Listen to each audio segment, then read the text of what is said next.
Bonjour à tous, je m'appelle Paul Jocante, je suis e-run sur la circonscription d'Ajaccio. En ce moment, comme vous le savez, nous mettons en place un accompagnement pédagogique à distance. Alors aujourd'hui, je vais vous présenter un tutoriel pour apprendre à créer des questionnaires en ligne et donc éviter aux enseignants et aux familles de télécharger, imprimer, scanner et renvoyer des documents.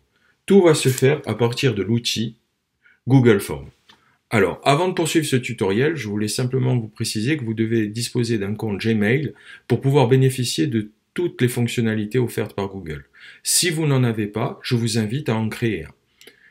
Donc, nous allons commencer ce questionnaire. Donc, vous allez cliquer sur Drive, puis sur Nouveau, plus Google Forms. Vous allez arriver sur votre page du questionnaire. Donc ici, vous allez pouvoir le renommer. Par exemple, fiche numéro 1. Vous allez pouvoir, dans le descriptif,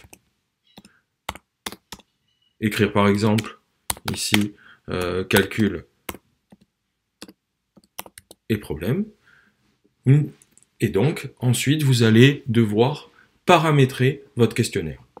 Alors, pour le paramétrer, vous allez sur l'onglet ici, paramètres, vous cliquez, vous collectez les adresses mail, vous envoyez une copie des réponses, vous allez sur questionnaire, vous allez le convertir en questionnaire et vous faites enregistrer. Une fois que votre questionnaire est paramétré, vous allez pouvoir le commencer. Donc dans la première question ici, vous allez par exemple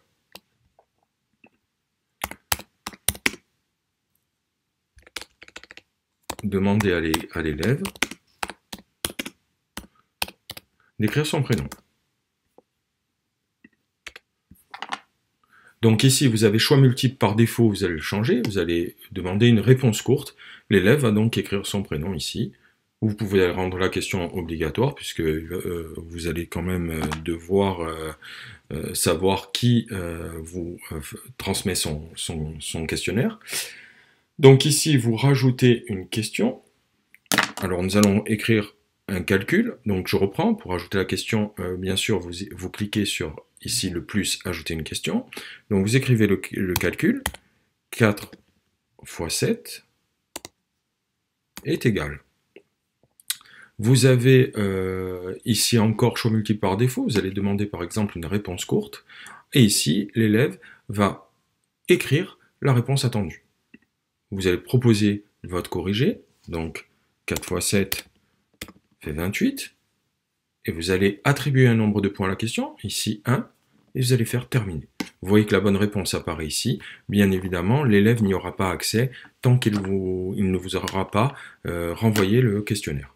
Donc nous allons rajouter ici une deuxième question avec un autre calcul.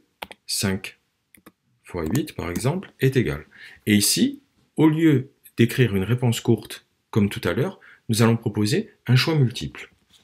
Pourquoi nous allons proposer un choix multiple? Parce que je vais vous expliquer. Dans la question précédente, vous avez demandé 4 fois 7 avec une réponse courte. Mais si l'enfant tape 28, mais met un espace entre le 2 et le 8, par exemple, ou s'il tape sur une autre touche, la réponse sera considérée comme incorrecte. Alors pour l'éviter, je vous propose donc d'utiliser choix multiples. Ici, vous allez pouvoir proposer, par exemple, 30. Vous allez pouvoir proposer 15. Par exemple, hein, ce sont des exemples bien évidemment. Et ici, vous allez donner la bonne réponse. Voilà. Ici, vous allez pouvoir proposer votre corrigé. Donc, comme ici, c'est donc une question en choix multiple, vous allez cocher la bonne réponse, attendue. Vous allez donner le nombre de points. Et ici, vous allez mettre terminé. Voilà. Donc maintenant, nous allons poursuivre en proposant par exemple un problème. Alors je vais écrire l'énoncé du problème.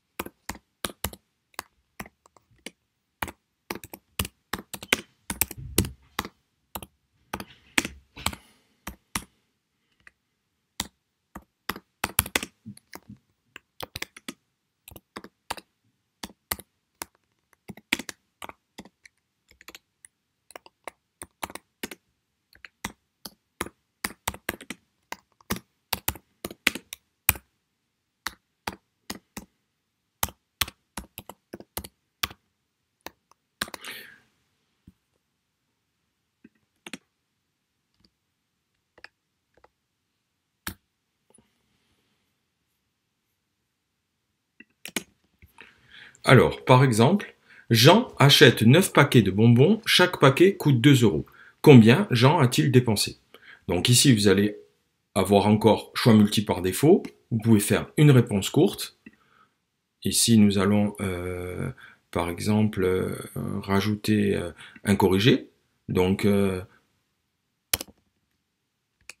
18. Donc, il aura dépensé 18 euros. Et donc, ici, nous allons rajouter le nombre de points à la question. Donc, un point. Et nous allons terminer.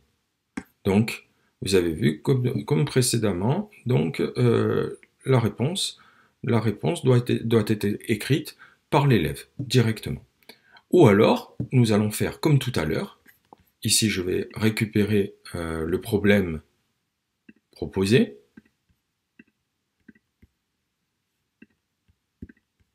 Et je vais changer les données. Donc, on va dire que Jean achète 5 paquets de bonbons et que chaque paquet coûte 4 euros. Combien Jean a-t-il dépensé? Ici, nous allons conserver choix multiples. Donc, je vais proposer plusieurs réponses à l'élève.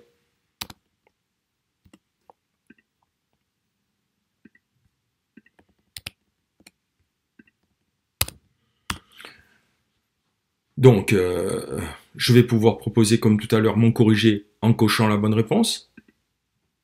Donc, Jean aura dépensé 20 euros. Et nous allons attribuer le nombre de points, un point. Et ici, comme précédemment, l'enfant, s'il connaît la bonne réponse, ne pourra pas se tromper et évitera pourra éviter une faute de frappe qui rendrait sa réponse erronée. Donc ici, je mets terminé. Une fois que votre questionnaire est terminé, on va s'arrêter là pour la démonstration, vous allez pouvoir l'envoyer aux élèves. Alors, ici, vous allez cliquer sur l'onglet « Envoyer » tout simplement, en haut à droite. Vous allez générer un lien ici, et je vous conseille bien évidemment de raccourcir l'URL, et vous allez copier et pouvoir transférer ce lien dans vos documents. Je voulais également vous montrer dans ce tutoriel ce que les élèves vont recevoir une fois qu'ils vous auront renvoyé le questionnaire. Une fiche est générée automatiquement. Donc l'élève va pouvoir consulter le corrigé du questionnaire, connaître le score obtenu. Ce score est détaillé également par question. Et donc, l'élève qui aura commis des erreurs, comme ici par exemple Lucas, une correction va lui être proposée.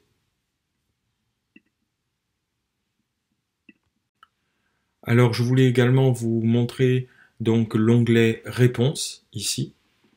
Donc, vous cliquez dessus et vous allez pouvoir avoir accès à la cartographie de votre classe. Par exemple, ici, les statistiques avec la moyenne obtenue, la médiane. Vous allez avoir les scores obtenus par vos élèves et la possibilité de consulter les résultats pour chaque question. Et donc, ainsi, pouvoir remédier plus facilement aux difficultés de vos élèves.